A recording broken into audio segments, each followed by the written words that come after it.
Assalamualaikum warahmatullahi wabarakatuh. Halo, apa kabar anak-anak? Bertemu kembali dengan Ustazah Tia. Kita hari ini mulai belajar seperti biasanya. Anak-anak, mari kita berdoa terlebih dahulu. Berdoa dimulai. Smart. Bismillahirrahmanirrahim. Rabbi shrah li sadri wa yassir li amri wahlul 'uqdatam min lisani yafqahu qawli. Rabbi zidni ilma warzuqni fahma. Amin ya rabbal alamin. Baik anak-anak, kita akan belajar tema 1 yaitu hidup rukun. Subtema 1, hidup rukun di rumah, pembelajaran 1. Baik anak-anak, Ustazah akan menunjukkan 4 gambar hidup rukun. Yang pertama adalah keluarga Ahmad yang hidup rukun bersama anggota keluarganya. Gambar yang kedua menunjukkan Miftah dan Farid itu bermain sepeda. Gambar yang ketiga adalah berbagi bekal bersama teman di sekolah. Gambar yang keempat adalah gotong royong yang menunjukkan hidup rukun di masyarakat. Jadi, akan ada 4 subtema yang anak-anak pelajari.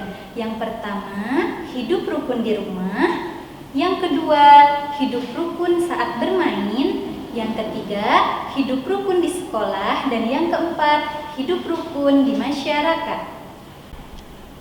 Mari anak-anak, kita mulai belajar di subtema 1, hidup rukun di rumah, ke pembelajaran 1. Baik anak-anak, Ustazah mempunyai 1 gambar. Coba anak-anak perhatikan dengan seksama. Ini adalah gambar Syafiq bersama anggota keluarganya yang hidup rukun. Ditunjukkan dengan keluarga Syafiq sedang mengaji bersama anggota keluarganya. Sekarang Ustazah mau tanya, apa sih itu hidup rukun? Ya, hidup rukun adalah sikap saling menyayangi, sikap saling menghargai, dan sikap saling menghormati. Karena kita sedang membahas mengenai hidup rukun di rumah, maka kita menyayangi, kita juga menghargai, dan kita juga menghormati orang-orang yang ada di dalam rumah. Kira-kira siapa sih yang ada di dalam rumah? Yuk kita sebutkan satu persatu. Ada ayah, ada bunda, ada kakek, ada nenek, dan juga ada kakak, juga adik. Sekarang mari kita bahas tentang contoh kegiatan hidup rukun di rumah. Seperti yang pertama, membantu kedua orang tua menyelesaikan pekerjaan rumah. Contohnya, membantu ibu menyapu lantai, mengepel lantai, membantu ibu mencuci piring, kemudian membantu ibu memasak, membantu ayah mencuci mobil, atau juga bisa membantu adik ketika kesulitan dalam mengerjakan PR sekolah. Nah, yang kedua, saling menyayangi dan saling menghargai antara saudara. Contohnya apa? Misalnya, meminjamkan adik mainan. Kemudian juga ketika ada saudara nih misalnya yang habis dari luar kota, kemudian saudara tersebut memberikan oleh-oleh kepada kita. Nah, kita harus berbagi juga misalnya kepada adik. Dan adik juga jangan lupa loh mengucapkan apa? Mengucapkan terima kasih. Kemudian misalnya kakak dan adik di rumah ada yang melakukan kesalahan, maka yang melakukan kesalahan tersebut jangan lupa untuk mengucapkan permohonan maaf. Nah, itu semua adalah contoh hidup rukun. Kemudian, apa saja sih contoh kegiatan hidup tidak rukun? Yang pertama, misalnya tidak membantu pekerjaan ayah bunda di rumah. Yang kedua, bertengkar atau berkelahi dengan kakak atau adik misalnya. Kemudian yang ketiga, melawan orang tua. Itu adalah contoh hidup tidak rukun.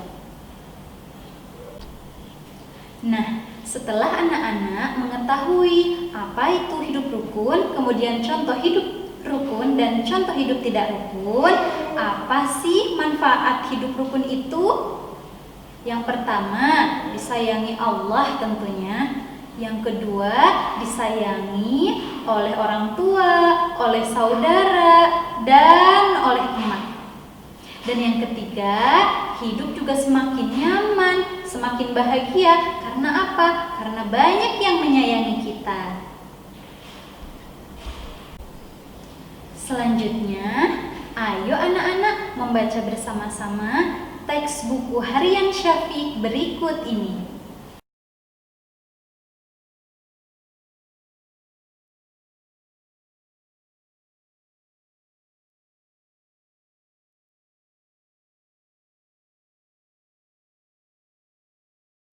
Sudahkah anak-anak membaca teks buku harian Syafiq? Teks yang anak-anak baca tadi merupakan buku harian. Ada yang tahu apa itu buku harian? Buku harian adalah catatan tentang kejadian atau peristiwa yang kita alami sehari-hari. Sekarang, setelah anak-anak membaca buku harian Syafiq, isilah pertanyaan-pertanyaan berikut ini.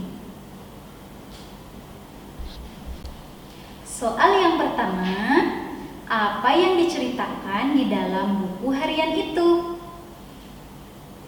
Yang kedua, mengapa Syafiq meminta maaf kepada adiknya? Soal yang ketiga, apakah adiknya memaafkan Syafiq? Soal yang keempat, apa yang akan terjadi seandainya Syafa tidak memaafkan Syafiq? Dan soal yang kelima, peragakanlah dan ucapkanlah permohonan maaf dengan santun kepada anggota keluarga. Boleh sama ayah bunda, boleh sama kakak atau adik, atau siapapun anggota keluargamu yang ada di rumah. Setelah menyelesaikan soal-soal tersebut, anak-anak boleh melaporkannya kepada ustadz atau ustadzah.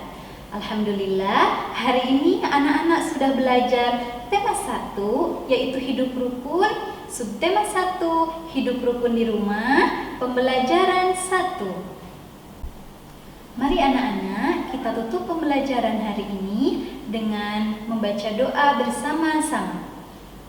Sikap berdoa S. Luhasma. Berdoa dimulai. A'udzu billahi minasyaitonir rajim. Bismillahirrahmanirrahim. Wal 'asr.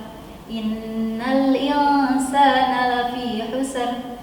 Illal ladzina amanu wa 'amilus salihati wa tawasaw bil haqqi wa tawasaw bis sabr. Allahumma arinal haqqa haqqan warzuqna ittiba'a wa arinal batila batila warzuqna ijtinaba.